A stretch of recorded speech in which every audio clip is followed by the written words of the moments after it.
I'm Samantha Brown. You may know me from the Travel Channel, and as well as my adventures around the world. And I have to say that no matter where I go, whether it is Paris, France, Beijing, China, or just right here at Walt Disney World, what I want most from my shows is to not only get people excited about what they can do and see, but also for people to understand a vacation's emotional value. I feel that is so important, and that is why I am so excited to be your host today for this panel discussion as we gain some real expert perspectives on the state of the American family vacation, a subject very near and dear to my heart. But before we start the discussion, we have some really important guests with us today.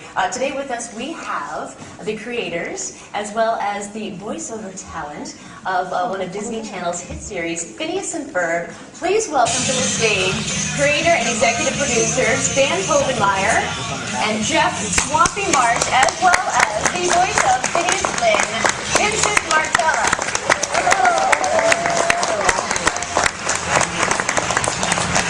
Now, you guys were at the barbecue last night, right? Yeah, it was delicious. Okay, I have a note here that says Swampy ate all the barbecue chicken and we were not happy. So just make a note of that. All right, we'll take care of that after the discussion. I need to talk to you after that. So Dan and Swampy, I'm sorry, may I call you Swampy? You may call me Swampy. Okay. Only my mom doesn't. I see. All Everybody right. else pretty much does. And Jeff. No, Jeff. When she calls the studio and asks for Jeff, we don't. Who's it's Jeff? very confusing. He left a long time ago, ma'am. So your series follows Phineas Flynn as well as his English stepbrother, Ferb Fletcher. Thank you for that early morning alliteration. I appreciate that. On an endless summer vacation. And we all remember those days, right? When there wasn't a care in the world, you had the whole day in front of you.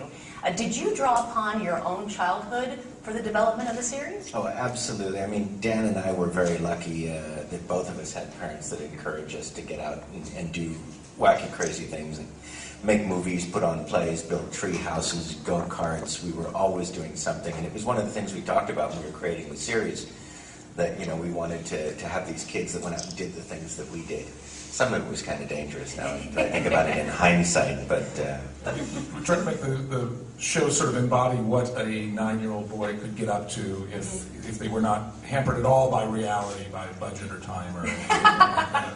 So we always think, like, when we were 9, what would we most want to do if we could do anything? We'd build a roller coaster in our backyard. Exactly. We'd build tree houses that were robots and would fight each other. We'd do something really ridiculous every day. And the summer vacation really is that magical time to do that, because life, even for children, has become so scheduled, has become so regimented, even institutionalized in a way, that the summer is where kids really need to let it go. Magic. I mean, from the first day that summer begins, you know, you count down the minutes till it starts, and then you know, the last few moments till it ends, trying to squeeze every bit out of it, and that is the kids' magic time. It belongs to them, and you know, adults too that are still childish. Like us. Like I was going to say, including yourself. Now, Vincent Martella here, we not only have a Florida native, he is a Central Florida native. So he had the enviable life of just like going to Walt Disney World on a whim. You could like ride your bicycle here, couldn't you? Make us jealous, Vincent. You should all be very jealous of my wonderful childhood. I lived about 45 minutes away from here growing up, and so I was really fortunate to be able to come to Walt Disney World all the time. I remember when Animal Kingdom opened, when Everest opened, and it's just been great to see the evolution of Disney parks and to be able to be a part of that firsthand. And with your character, Exactly, I know. He's gonna fire me because he's so jealous. Could you cut off his mic? Yeah. Fine. And with Phineas, obviously you have to bring a lot of childlike anticipation. You are not a 9-year-old boy. Yeah. Did you draw upon your experiences here? Practically was when we hired him. Really? Yeah, I was very, and I haven't really grown much since. Is that a part of your contract? Yeah. As soon as you're above 5'3". That's why we said, you know what, the height thing. Yeah. Don't make it happen. As soon as the show's canceled, he'll be 6 foot. It's very weird. Does the character Phineas keep you young? You know, you hear so much about how actors bring something to the character, but does the character bring something to you? Yeah, I mean, well, when I go into the booth, becoming Phineas, I can't just walk in there and be like, so Ferb, what do you want to do today? You have to come in, so Ferb, what do you want to do today? And be really excited and be really energetic all the time. And so, I mean, I think if anything's keeping me youthful, that definitely is, let alone my own level of ridiculousness. So like any Emmy Award-winning series, both children and adults can find humor in Phineas and Ferb. There's obviously a lot of lessons that children can take away in terms of imagination and creativity. Do you put lessons or hope that adults will take away lessons from the vacation experiences of Phineas and Ferb? I think that the lesson to the adults is the same lesson as to the child, is really foster creativity. Help your children realize that they can do things with their imagination and stuff like that.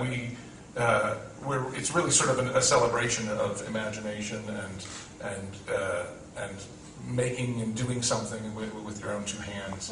And we hear from parents all the time who say that, like my children watch Phineas and then they go out and they build something in the backyard, or they we got this letter that made us both cry from a lady whose son had always sort of just sat through art class as an excuse to get to recess. He sent us the drawing that he did in art class, which was a few scribbles in the corner of a large white it was piece of literally paper. like 3 lines. And as an animator, you're like...